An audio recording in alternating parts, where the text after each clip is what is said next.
าวรหรือมีอาชีพที่มั่นคงอย่างนี้ก็เป็นเรื่องของโลกไปเรื่องของความจริงคือบ่มีหรอกความมั่นคงความจีรังยั่งยืนบ่มีเรื่องของโลกก็คือการแสวงหาให้ได้หาให้เป็นส่วนเรื่องของธรรมคือการละออกคือเห็นตามความเป็นจริงบ่มีความมั่นคงบ่มีอีหยังจักอย่างที่มั่นคงที่ยังแท้บ่มีแต่สุขทิ้งทุกอย่างหาความจีรังยั่งยืนบ่ได้บ่มีอีหยังจักอย่างที่มั่นคงเรื่องของคนที่สิเห็นตามความเป็นจริงได้เห็นหยังเห็นอนิจจังความบ่มั่นคงเห็นอนัตตาคือความสูญหายไปความบ่มีนี่คือเรื่องของคนที่ออกจาก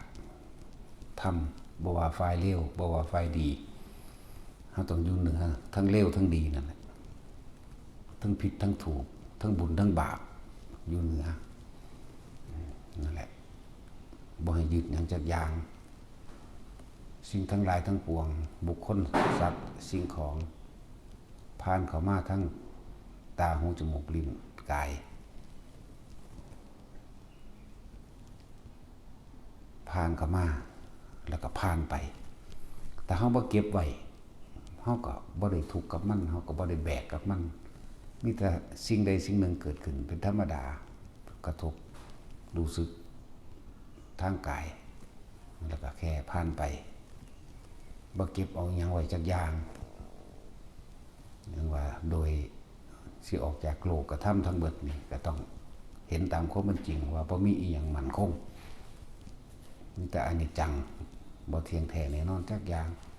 ความเที่ยงแท้แน่นอนที่สุดก็คือความบ่เที่ยงแท้แน่นอนหาความมั่นคงบ่ได้จักอย่างรูปรสกลิ่นเสียงเห็นโดยตาสัมผัสโดยตาหูกับเสียงจมูกกับกลิ่นลิ้นกับรสกายกับเพียงสัมผัสอ่อนนุ่มแข็งร้อนและหนาวมิตรผ่านทั้งหมดผ่านไปบ่จำไว้บ่จดไว้บ่บันทึกหยังใดๆทั้งสิ้นนี่คือการรู้อยู่ในปัจจุบันอดีตเฮาผ่านมาแล้วคือเฮาเวียนว่ายตายเกิดเพราะว่าความอยากได้อยากมีอยากเป็นเฮาจึงจดจำสัญญาความรู้สึกบันทึกเอาไว้ลืมบ่เป็นละบ่เป็นเพราะว่าบ่เห็นตามความเป็นจริงเมื่อถ้าเฮาบ่เห็น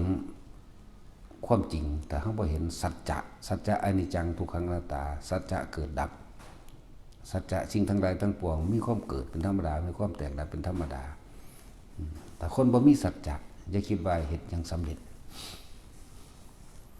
จังว่าให้เข้าถึงความจริงให้เข้าถึงสิ่งเหล่านี้รูปรสกลิ่นเสียงตัวแล้วแต่เป็นอนิจจังเป็นอนัตตาทั้งหมดคนเกิดคนตายนั่นละรูปบ่เลยรสชาติใดๆทั้งสิ้นก็สร้างเพียงแค่ผ่านเข้ามาในกระทบในปัจจุบันแล้วก็ต้องปล่อยไปอย่าดึงเข้ามาในความอยากใดอะไรจะเป็นลมหายใจเข้าก็บ่เข้าอยู่ตลอดลมหายใจออกก็บ่ออกอยู่ตลอดช่องว่างระหว่างกลางของลมหายใจนั่นแหละหายใจเข้าว่างนิดนึงแล้วก็หายใจออกช่องว่างระหว่างลมหายใจนั่นแหละคือความว่างหมดลมหายใจเข้าแล้วหายใจออกแล้วว่างอย่างยิ่งถ้าผู้ใดเข้าใจความอันนี้เข้าใจขอความนี้ความหมายนี้หรือเข้าถึงความหมายนี้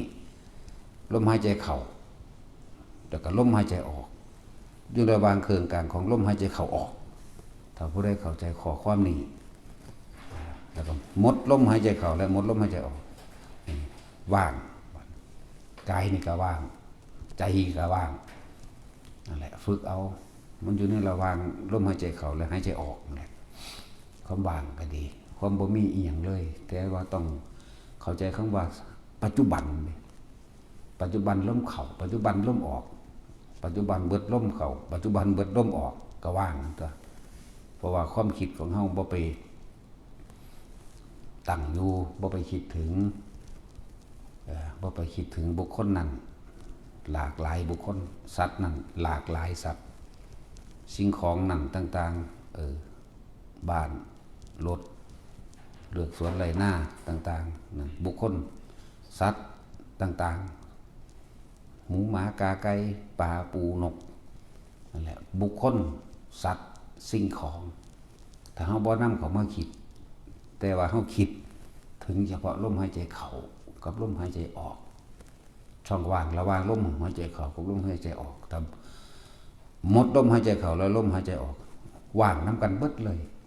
ว่างจากรูปแล้วก็ว่างจากน้ำพร้อมรูปกายนี่ก็หายไปรูปลมหายใจหรือความรู้สึกทางลมหายใจอันเกิดจากรูปกายกระทบนี่ก็หายไปจิตบ่คิดบ่นึกบ่ไปนึกถึงใดๆทั้งสิ้นจึงเพิ่นจึงเอิ้นว่าจิตไม่มีที่ตั้งพบอันเป็นดังพื้นนาก็ว่าบ่มีที่รองรับความรู้สึกอันจิตไม่มีที่ตั้งใดก็ว่างไปเลยครับเอิ้นว่าว่างก็ว่างเอิ้นว่านิพพานก็เอิ้นสิเอิ้นว่าจังได๋ก็ช่างมันเถอะมันบ่มีชื่อถ้าถึงจุดนั้นแล้วไม่มีชื่อปราศจากนามปราศจากรูปไม่มีอะไรเลยแหละผู้ใดเข้าถึงตรงนี้แหละก็สิรู้เอาเอง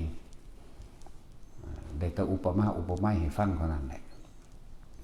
แต่ว่าการดำเนินชีวิตการดำรงชีวิตก็อย่างว่า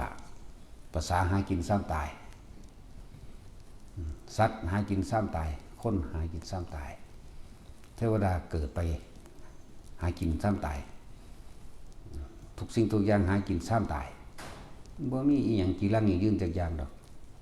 มีแล้วคิดว่าสิมันเที่ยงแท้แน่นอนมั่นคงบ้านก็บ่มั่นคงแผ่นดินก็บ่มั่นคงดินฟ้าอากาศดินไม่มั่นคงน้ำไม่มั่นคงลมไม่มั่นคงไฟไม่มั่นคงมีแต่สิ่งใดสิ่งหนึ่งเกิดขึ้นมาผ่านกระทบเฮาเองเฮาปล่อยคือบ่คิดถึงอดีตอยากเป็นแบบนั้นอยากเป็นแบบนี้อยากได้แบบนั้นอยากได้แบบนี้แต่พอคิดถึงอดีตแล้วมันก็เหลือแต่ปัจจุบันกับลมเข้าออกเนี่ยหมดจากลมเข้าออกว่างไปเบิดเลยบัดทุกคนฝึกได้ก็ฝึกอยู่กับตนเองอย่างนี้ออกจากกายลมหายใจนั่นแหละที่เพิ่นเอาเป็นเพิ่นเอาเป็นสมมุติอันนึงว่าลมหายใจก็ยังบ่แม่นลมหายใจเป็นแค่ความรู้สึกที่กระทบในโพรงจมูกเข้าโพรงจมูกออกโพรงจมูกเข้าโพรงจมูกออกในช่องว่างระหว่างโพรงจมูกเข้าออกนั่นแหละอยู่ในนี่แหละจึงบอกว่านิพพานก็อยู่ในหูดังพระอรหันต์ก็อยู่ในหูดังนั่นแหละทุกสรรพสิ่งก็อยู่ในหูดังนั่นแหละถ้าผู้ใดร่วมอยู่ในลมหายใจเข้าออกในแค่ความรู้สึกทางกายลมเข้าออกได้ความว่างก็อยู่ระหว่างกายอยู่ระหว่างลมหายใจเข้าออกหมดลมหายใจเข้าออกร่างกายนี่ก็ว่างคือกันบ่มีตายบ่ง่ายตายบ่มีรูปบ่มีน้ำบ่มีสัตว์บ่มีบุคคลบ่มีสิ่งของบ่มีดินบ่มีดินบ่มีน้ำบ่มีลมบ่มีไฟบ่มีอีหยังเลยนั่นแหละทุกคนฝึกได้ในลมหายใจเฮาง่ายๆการใช้ชีวิตก็ว่าอันใดที่มันเป็นประโยชน์ก็เฮ็ดไปอยู่ความมันบ่มีเวลาไปคิดดอกถ้าเฮาคิดถึงลมหายใจเขาออกมันบ่มีเวลาไปคิดจะไปทำลายเบียดเบียนให้ผู้ใดผู้หนึ่งเสียชีวิตและทรัพย์สินหรอกบ่มีแน่นอนถ้าทุกคนอยู่แค่ลมหายใจเขาออกนี่ความรู้สึกในกายอันนี้เนี่ยเรียกว่าจิตนึงรู้อยู่อย่างนี้ออกจากเรื่องกายกายเวทนาจิตเวทนากายรวมกันอยู่ในนี้ความคิดไหมบ่ออกไปไหมเขาบอกไปคิดถึงสัญญาเก่าๆไหมความรู้สึกเก่าๆเรื่องราวเก่าๆนั่นแหละคนว่ากรรมเก่ากรรมเก่าสิ่งที่เราเฮ็ดไว้แล้วบันทึกไว้ถ้าเขาอยู่กับลมหายใจมันบ่มีเวลาไปคิดถึงดอกมันแล้วมันก็บ่ไปตีไปปนไปจี้ไปขาผู้ใดอีกรู้ด้วยปัจจุบันอันใดเป็นประโยชน์ได้ก็เฮ็ดไป อันใดบ่เป็นก็บ่เฮ็ดตายในท่ามกลางระหว่างลมหายใจเขาออกบดลมหายใจเขาออกดับเบิดดับเบิดเลยนั่นแหละว่างเป็นจังซั่นแหละทุกคนฝึกได้เฮ็ดไปเฮ็ดจังใดพวกเฮาก็ตายอยู่แล้วบ่เหลือจักคนจักสัตว์บ่เหลือเลยนั่นแหละเพิ่นพุทธเจ้าเพิ่นจึงมารวบคำสอนรวมทั้งเบิดไว้ให้พวกเฮาเข้าใจง่ายๆสิ่งทั้งหลายทั้งปวงเนี่ยมีความเกิดเป็นธรรมดา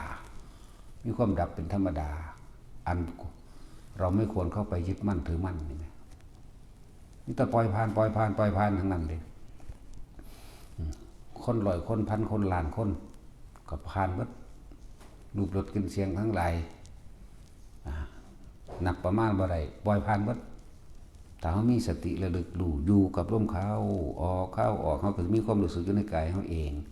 จิตในจิตแปลว่าสังเกตความคิดให้มันอยู่ในลมหายใจนี่แหละบ่ได้ไปคิดให้มันไปถึงผู้ใหม่ดอกมันอยู่ในลมหายใจมันอยู่ความรู้สึกในกายลมหายใจเขาออกนิ่มน่วงไปตามร่างกายอาการวิติต่างๆกับบูบาๆไปของมันเกิดอีหยังขึ้นก็สร้างถ้ามันเผลอเมื่อไหร่ให้กลับขึ้นมาหาลมหายใจเมื่อนั้นคือความคิดความรู้สึกเข้าเนี่ยนะกลับมาอยู่ในลมหายใจนั่นแหละกายเวทนาจิตเวทนากายก็อยู่นี่แหละก็ได้แล้วล่ะหลักธรรมอันสูงสุดก็อยู่จิตเท่านี้ความรู้สึกเบารวบรวมคำว่าจิตคำว่ามโนคำว่าวิญญาณคำว่าจิตคำว่าใจคำนี้ก็คือความรู้สึกอย่าหนีออกจากกายกับพ่ออย่าหนีออกจากลมหายใจนี่ก็เลยเอาจุดใดจุดหนึ่งมาตั้งไว้ให้พวกเขายึดเอาไว้ยึดลมหายใจเข้ากับออกรู้ความรู้สึกในกายอยู่แค่นี้แหละมันจะไปใส่นี่แหละเฮ็ดเอาต้นมันเฮ็ดเอาต้นเฮ็ดเอาทางแต่ว่าไม่ต้องไปหวังเดือปลายทางเดี๋ยวปลายทางก็เป็นเองหรอกเป็นบ่เป็นก็ช่างมันอีกพุ่นน่ะนั่นแหละเฮ็ดไปเรื่อยๆสุดท้ายทุกคนก็มีชีวิตเพียงแค่รอวันตายนึงเด้บ่ได้มีหยังล่ะเพราะว่า